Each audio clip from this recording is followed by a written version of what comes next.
बाबू आपकी वो black colour की शर्ट वाली फोटो, ओहो 100 बार मैंने उस फोटो को देखा और 100 बार मैं पागल हो चुकी हूँ। और पता है मेरे साथ साथ मेरी सहेलियों का भी हाल बड़ा बुरा हुआ पड़ा है आपकी फोटो देख के। खुद सब अकेले में ब्लश कर रही है आपकी फोटो देख देख के। मैंने सबको बोल दिया मेरा बाबू है ही हैंडसम।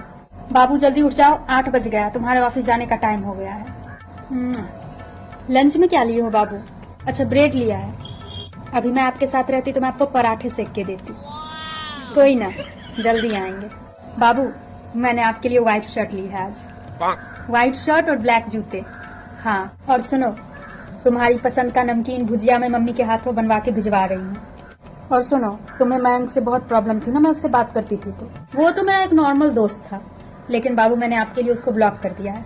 अब से मैं बिल्कुल बात नहीं करूंगी, जिसमें आपकी खुशी उसमें मेरी खुशी। I love you to.